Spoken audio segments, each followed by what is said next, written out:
Ya, selamat siang. Kita bertemu lagi di episode yang keempat tentang penegakan hukum di Indonesia. Ada beberapa episode kita akan bahas di dalam video-video nanti tentang penegakan hukum di Indonesia dewasa ini. Ya. Saat ini kita masuk yang keempat. Kalau yang ketiga kemarin kita bahas tentang kasus Pak Nyoman Sukena, yaitu tentang landak Jawa yang kemudian diputus oleh majelis hakim untuk dibebaskan ya karena dianggap tidak ada unsur kesengajaan. Ya, bagus sekali putusan majelis hakim, sangat utuh. Yang menjadi menarik adalah ketika jaksa ditanya oleh jurnalis, dia mengatakan tidak kasasi karena sesuai dengan tuntutannya.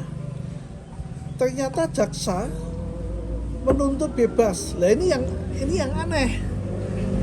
Ya, kenapa anehnya begini? Kasus ketika di kepolisian kan selalu dikonsultasikan dengan jaksa.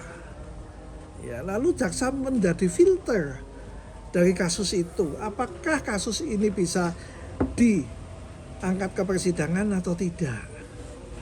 Saat itu mengatakan jaksa yakin bisa. Bahkan nahan lagi. Pak Nyoman ditahan itu di polisi dan di kejaksaan. Lalu tiba-tiba setelah menjadi rame, viral dan sebagainya, tuntutannya bebas. Nah, tuntutan bebas kemudian setelah hakim bebas, jaksa mengatakan sama dengan tuntutan. Nah, ini saya jadi bingung. Jaksa nggak bersalah dalam kasus ini. Yang hebat itu adalah hakimnya. Kalau Anda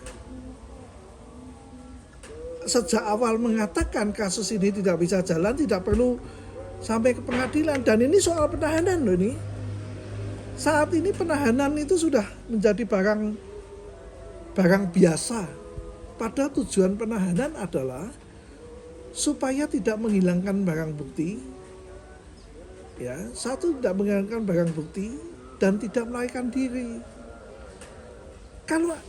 Kalau kemudian dituntut bebas, kenapa Anda menahan? Pak Nyoman dibebaskan ditangguhkan penahanannya oleh pengadilan. Ya, ini menarik sekali ya.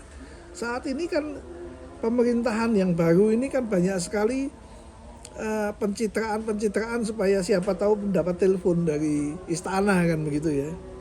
Untuk jabatan-jabatan yang lebih naik gitu ya. Saya nggak tahu ini kasus kok. Ada satu artikel yang bagus di Kompas kemarin, saya lupa ditulis siapa, bubarkan fakultas hukum. Itu menarik sekali, saya setuju. Ya, karena rupa-rupanya para aparat penegak hukum sudah nggak bisa melihat hukum dan keadilan. Yang bisa dilihat adalah peraturan dan bagaimana kemudian mendapat kredit poin dari peraturan itu. Padahal hukum bukan itu, keadilan bukan itu. Ya, atau mungkin kurikulum fakultas hukum yang harus diperhatikan untuk diganti.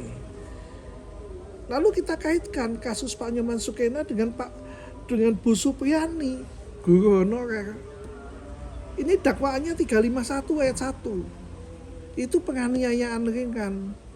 Ancaman hukumannya kalau tidak salah 2 tahun 6 bulan. Kan nggak perlu ditahan. Di kepolisian ditahan. Di kepolisian tidak ditahan. Di kejaksaan ditahan. Lalu ketika ditanya oleh jurnalis kenapa harus ditahan, supaya cepat dilimpahkan ke pengadilan. Pertanyaan kembali, ini penganiayaan ringan di bawah 5 tahun, kenapa harus ditahan? Yang tadi Pak Nyoman Sukena juga ditahan. Ini juga ditahan. Kalau Pak Nyoman Sukena lebih dari 5 tahun. Ini 2 tahun 6 bulan. Di kepolisian tidak ditahan. Kalau Pak Nyoman kan ditahan. Ya, ini kan jadi amburadul. Penegakan hukum di Indonesia menjadi amburadul.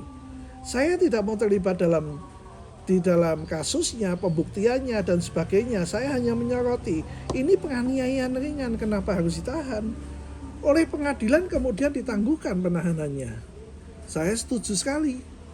Majelis hakim bijak sekali. Ya, ditangguhkan. Karena itu jangan kemudian mengatakan sama dengan keinginan saya lagi. Sudah lain ini kasus pertempuran di Guru Honore Supriyani yang saat ini jadi ramai dengan demo-demo banyak guru di Sulawesi. Ya menurut saya saat ini kemudian ya tidak, kalau tidak viral tidak ada keadilan. Hati-hati dengan sikap masyarakat yang semacam ini, nanti kita akan bahas. Ya, itu tadi 2 kasus antara Pak Nyoman Sukena dengan Bu Supriyani. Nanti sebentar lagi kita akan coba ungkap lagi kasus lingkungan hidup di Jepara. Sehingga dengan demikian kita akan menjadi satu potret yang utuh bagaimana penegakan hukum di Indonesia saat ini.